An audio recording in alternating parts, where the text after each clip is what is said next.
They only allow 40,000 into tiny Nippert Stadium. They say nothing good in life comes easy. You had to buy football tickets to get basketball tickets. And basketball is the hot ticket because Bob Huggins had the Bearcats rolling. Program that was rumored to be disbanding about 15, 20 years ago after some huge losses. They say the longer you have to wait for something, the more you'll appreciate it when that someday comes. Caught! Touchdown, Armand Benz! We thought the moment had arrived, They are in the playoff. only to find out the moment's been too big. Hey, go to hell. At the end of the day, it's a business. Present day, nobody believes in this team. Scott Satterfield, no answers at the moment. But with this program, the best things have come when you least expect it. Number one, let's go! And the Bearcats are up 16-0 in South Bend. Get any idea about this program? The Bearcats? Welcome to the only Bearcats call-in show on YouTube. Coming at you live after every single game. This is Chatterbox Bearcats.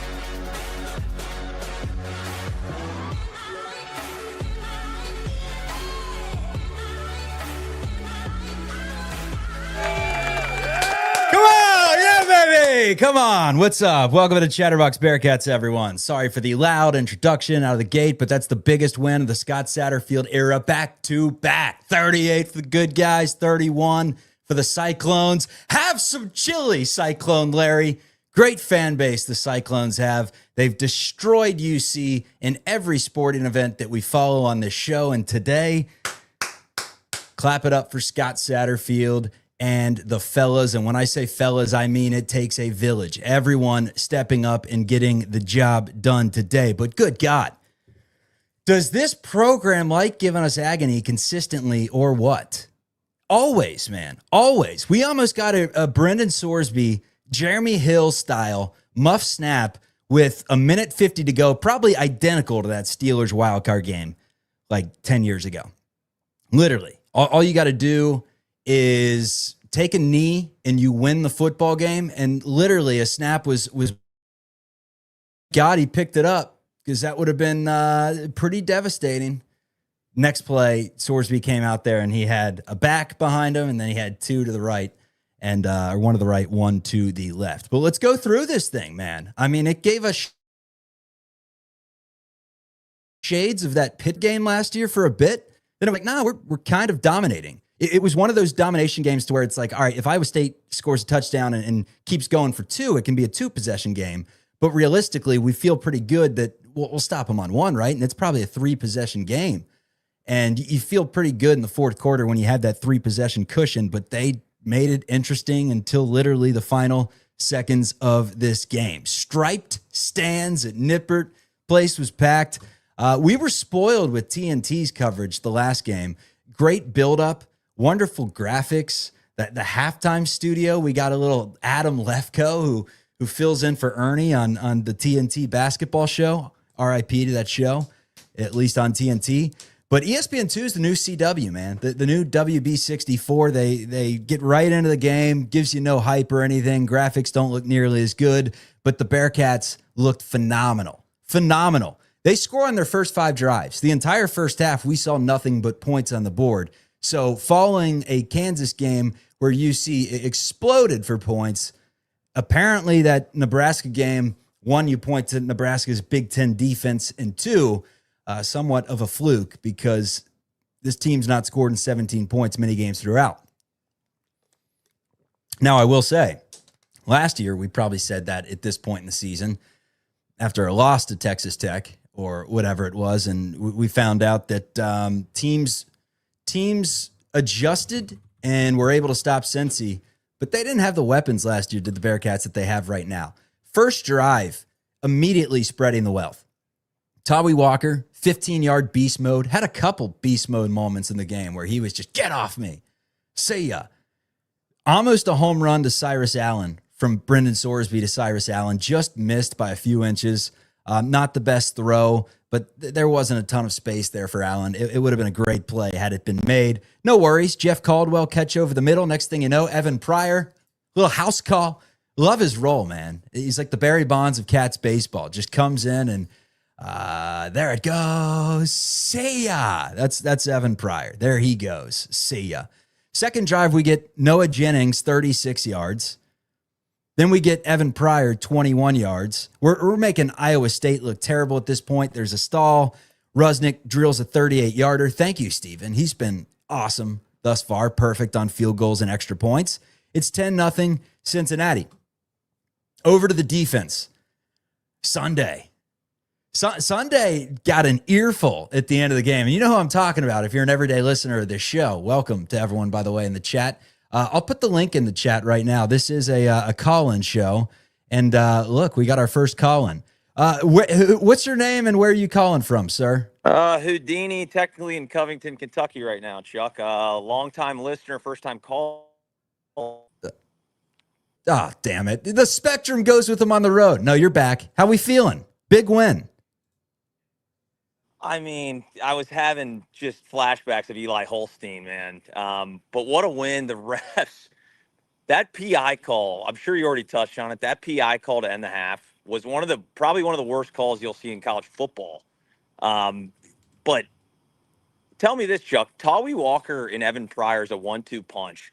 Oh. I think it's one of the best in college football. You could look maybe at Michigan as possibly the better 1-2 punch, but those guys are dogs, man. Cyclone Larry is shaking in his boots right now. He said we didn't have enough dogs. We got plenty of dogs. The refs tried to win this game for Iowa State or at least keep it close, but you got to give your flowers to Scotty Satterfield, man. What a win. Scotty Satterfield. I'm running through this thing stanza by stanza. I know you love that. And Iowa State, they'll get their payback potentially on the hardwood when they turn us over 26 times, but who knows? Maybe it's just maybe John Cunningham was right all along.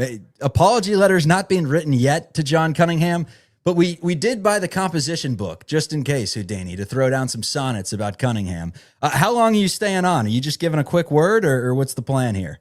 Well, it's my fiance's 30th birthday. I mean, granted, I was about to call off the wedding if we lost that game, just out of principle. Wedding is still on. Thank God that Scotty and the boys pulled it off. No, I could stick around for a few minutes, but then I got to bounce. All right, we got Jake on the line too. Call into the program. I'm going to run through everything, just ask you about drive after drive because we've gotten 2 drives through at this point. We go to the defense after the Cats are up 10-0 Sunday. Jake Golday, nice open field tackle. Iowa State goes for it on 4th and 6 in no man's land. Corleone forces Becht into a sack by Hunt. UC holds.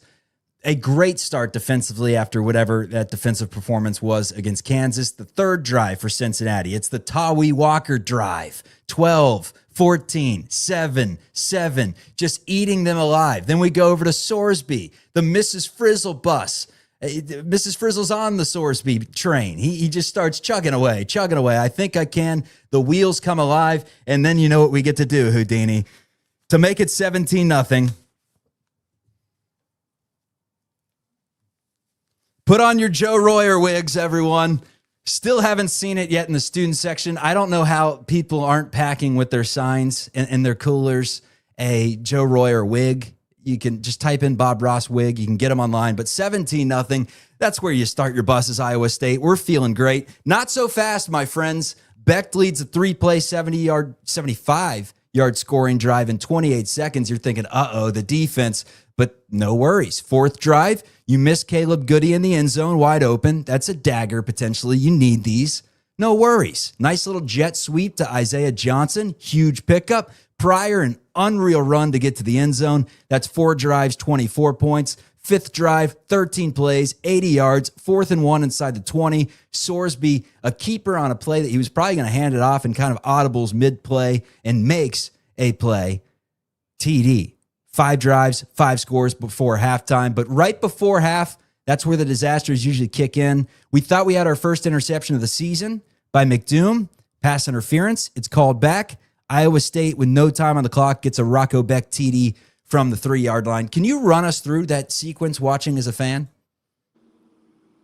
It was really tough because you're sitting there going, Iowa State gets the ball at half. Just keep them in front of you, doing our little 3-3-5. You don't think you're going to get beat in the back. And then I saw that interception, and it was from a TV angle. If you're watching on TV, the flags, like you had to wait about 90 seconds to celebrate because I couldn't hear the audio. They were throwing flags. I don't know if it was just with the graphics at ESPN2, but you had to wait like an hour before celebrating a play because I swear to God, I've never seen that many flags in my life. The PI call was absolutely atrocious. McDoom got robbed of an interception. And then you had to go back to work because you're sitting there. It's a 2-possession game. All of a sudden, they're back in it, and you got to battle back. And we we scored 1 touchdown in the second half. I think this could have been much, much more of a just ass kicking. Sorsby was missing guys down the field quite a bit. He obviously turned it around and nailed the what's his name on that late touchdown drive. Goody. But he was missing some guys that had steps on their DBs. I know they're down to their step grandmothers playing DB right now with all the injuries they have. But credit to UC, man, coming out hot and at least holding on to this thing. But yeah, at the bar, at the party we were at, people were very nervous. It was Eli Holstein. It was Pittsburgh all over again, man. Houdini, I'll let you go. You have a good rest of your night. I'm getting to the rest of the callers. Houdini, a call in on the show today. We go to Jake. Salute. We go to Jake, who was on the field. It looked like some type of a hostage situation. May have been taken out. Jake, are you alive? Not confirmed that Jake is there. I'll add you back to the stage if the camera pops up. There he goes. You're back. Shh. Tarps are off at Nippert Stadium. What's up? How we feeling live from the field? Maybe a little loud. We can't communicate with those on the field, but hey, you get a lasting image for those of you watching on YouTube. And if you're not watching on YouTube, now's a good time to tell you that we do go live wherever you get your audio podcasts. And we are also on YouTube as well. How do I get this this shot up right here? There we go. That looks much better. So let's get to the second half of this game and what Cincy was able to do. Halftime, I'm seeing a lot of Bearcats are back, celebrating already. This thing's locked up because it was 31-7, but 31-15 once you go into halftime. 31-7 when the clock expires, but Iowa State gets the extra play because of the penalty. They score. No counting your chickens before they hatch. We cannot do this in Cincinnati ever. You ever heard of Nevada? You ever heard of Caleb and Cody Martin? You ever heard of Eli Holstein? Horror stories. Horror stories. By the way, what a morbid phrase, the never count your chickens before they hatch is. Like, think of the people counting the chickens. We got 2, we got 3, we got 4, we got 5, we got 6. He's dead! No, I counted my why did I count the chickens before they all hatched? Why? I don't know who came up with that one, but very morbid world we live in. First Cyclones drive of the second half. We had a chance to get Iowa State off the field 3rd and 7, couldn't. 4th and 5 penalty, touchdown. First Cincy drive. Option pitch from Sorsby to Tawi Walker. Stone hands. Just dropped it. Perfect pitch, perfect read, dropped it. And that's where you're getting the Pittsburgh flashbacks. But a huge 4th down stop. Huge 4th down stop that honestly, Iowa State, had they just gone for 3 at that point, because I believe that they probably could have gotten 3, although moments later they did miss a 38-yarder. But you get that 3, it's probably a different game in terms of how Iowa State's playing it, going for 4th down all the time as compared to getting points, whatever, because there were tons of possessions, it felt like. Tons of possession changes. I mean, I just mentioned UC had 5 in the first half and scored on all 5. So after that 4th down stop, UC gets nothing, but they do flip the field. It's our play of the game. Max Fletcher, special teams. They got to be special. They've been special. They pin Iowa State at the 1. It's a 60-yard whammy, and Cincy gets another stop. A 60-yard whammy, and Cincy gets another stop. From there, Noah Jennings had a huge game-changing play, but an eligible receiver downfield takes it away. And that's where a new storyline that has become a storyline 4-5 games into the season. It's penalty. Flags are flying. Seen too much of it. Seen too much of the laundry from these Big 12 refs. I'm never one to go at refs, especially after a win, so I won't. But I will say a lot of flags flew, and you are entitled to opinions that they sucked, or you're entitled to opinions that flags were thrown because they should have been thrown. However, the pass interference at the end of the first half, that was terrible. But over 100 yards worth of penalties UC gave up. They had like 7 in the second half. So 4th and 7 for Iowa State. Couldn't get them off the field. 4th and inches. Beck stopped on the sneak, trying to sneak on the Godfather. That was another, along with the special teams play, that was another unsung moment that UC had. And that's the difference having Corleone plug up the middle. You try to pick up 4th and inches, and all of a sudden, there wasn't a line on the field at that point. For like 3 or 4 plays that I was just like, did they pick it up? Did they not? I thought they picked up on 3rd and long. I thought they had picked it up. And apparently, so anxiety inducing when you don't have that line on the TV. It's rare that you see it, but I had no idea whether Godfather stopped him or not. Everyone seemed to celebrate, and the announcers were just kind of like, yeah, I think they did it. They stopped him. We're not going to check the spot. So nice. Over 200 yards rushing in the first half for Cincy. Not as good in the second half, just scoring wise. They had 31 in the first half and only 7 in half number 2. But they had a 3rd and 3. And we're thinking, all right, they're probably going to run it here. They've picked up 7 the last 2 plays, 4 and 3. They need 3 here. I'm sure there'll be some sort of read option, whether Sorsby keeps it or whether he gives it to Walker or Pryor. That's what we're thinking is coming up here. More flags. False start. 3rd and 8. Play of the game. I've said like 2 plays already, play of the game. Those are the unsung moments, the special teams. That this is the actual play of the game, brought to you by our sponsors, Martino's on Short Vine. Brendan Sorsby to Caleb Goody, 82 yards, a yabba-dabba-doo. That's a ball game. And Matt Campbell, start up the buses. Could have came home, Matty. We like Scott. Scott in the hat's not so bad. Backwards hat, Scott Satterfield and company. Take him down. 38-31 is the final score in the game. All right, today's brought to you by our sponsors, Martino's. We're doing live shows from Martino's throughout football and basketball season. Had an epic showing last weekend at Martino's, top and bottom. Bottom, I was hobnobbing with the legends down there, the definitely 21-plus-year-olds that were sitting down there having some brewskis, eating some food, watching the games, giving out the old business cards. So for those of you that have joined the program via the business card, thank you very much. Subscribe to Chatterbox Sports on YouTube. We do have a Chatterbox Bearcats page as well. It's great for the offseason, but the live shows on Chatterbox Sports, so make sure you are subscribed to both. So Martino's, we're throwing parties there. It's as simple as that. We got the top bar all to ourselves, and you can go there right on Short Vine.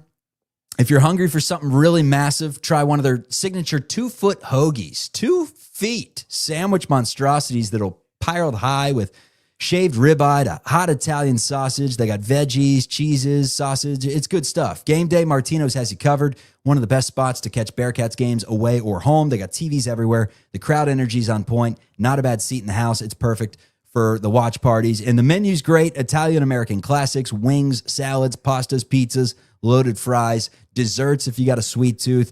You got it. It's food that satisfies, vibes that fire up your day or night, and it's all just around the corner from campus. Be a friend of Martino's. Tell them we sent you. We very much appreciate it. On to the stats from today's program, and the call-in lines are open if you'd like to dial in and leave your thoughts on UC's 38-30 win. 13 of 25 for Brendan Sorsby, 214 yards, had a pair of touchdowns. Evan Pryor, the lead rusher in the game, 10 for 111, I should say. Good for 11 yards per carry. That's 2 touchdowns. He had a long of 30.